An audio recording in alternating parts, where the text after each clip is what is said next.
The power that human beings have on the planet is because of their cooperation and social interactions. A group of hunters will always be much more successful than a lone hunter. Even the lone hunter that possesses equipment, forerunners, guns, binoculars, that are produced by a tribe will have much more power than the ingenuity of Robinson Crusoe had for himself. Human beings have reached a point where they no longer grow natural protection like fangs or claws or protective fur or a shell to cover them. Most humans, if dropped off in the wilderness, will be dead within 3 days to a few weeks. This is a very complex situation that we have developed as human beings. This is why we are powerful, and this is also why we are incredibly weak. As a body that has different parts in order to function properly, in a society we have people that perform different functions than others. Some people spend time on food productions, other infrastructures, others find time to take care of waste disposal. In a human body, if one section is not getting enough nutrients, it will give signals to increase the blood supply to that section.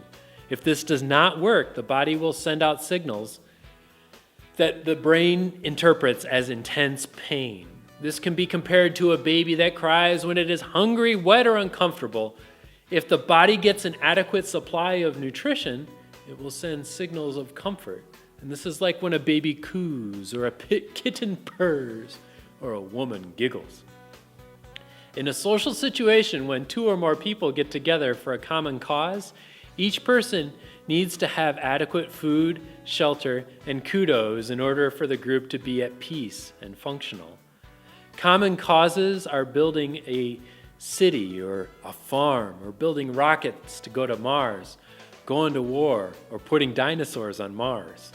If one person or a group of people do not get enough food, shelter, or kudos, they will starve, cry, and scream, and throw a temper tantrum until they are taken care of.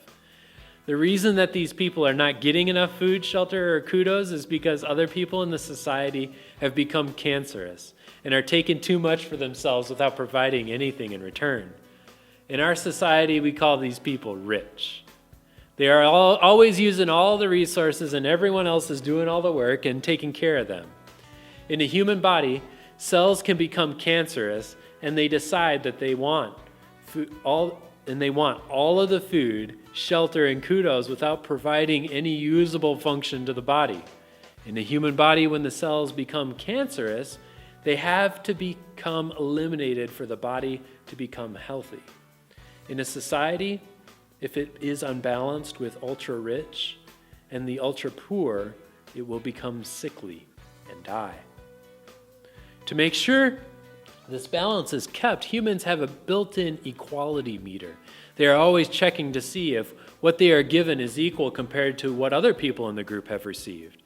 If you can remember when you were a child and the cake was being cut, and your mother said, "One child cuts and the other child picks the cake," this is because of the equality meter.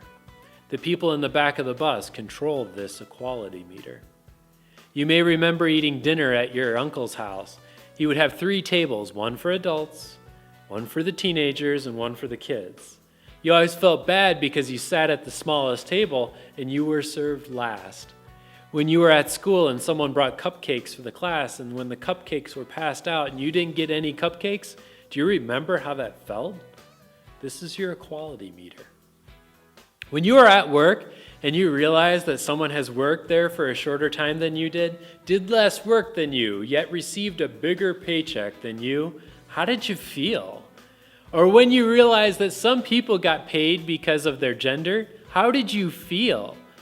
The only way that a society can function correctly is if there are not too large of a gap between the haves and the have-nots. People are always willing to see ladders receive leaders. People are always willing to see leaders receive a little bit more. But when the gap becomes incredibly high and the society becomes unstable. I'm going to try this one more time. The only way that a society can function correctly if there is not too large a gap between the haves and the have-nots. People are always willing to see leaders receive a little bit more. But when the gap becomes incredibly high, the society becomes unstable. People say, you do not need equality. Let's remember and imagine the fight that ensued because of the disagreement that you had with your brother over the size of the piece of cake. Let's also remember the productivity that was lost when workers found out that they were paid less than the less productive workers than them. Or that the wars that were started because of the politicians and monarchs that had their feelings hurt over disputes. Even though the cake is not better for us, and we were probably better off not eating it, everyone got their feelings hurt because they did not get their fair share. Even when we have an adequate amount to pay our bills, we still get our feelings hurt because others paid more than us. The issue is not about having adequate food or shelter and kudos. It is about how much we have compared with other people. Society needs to have equality to function properly. Human beings are hierarchical animals. We understand that someone needs to be in charge, and there will always be other people who are taking care of specific needs. We do not mind if someone receives more than us as long as they are doing something that is beneficial for the group. If we become of service to the group, others will look up to us and appreciate our efforts. Whatever you want in life, you must give away. On the road to Kaivala, you are learning how to become of service to others. Let's all work together to become a happy nation.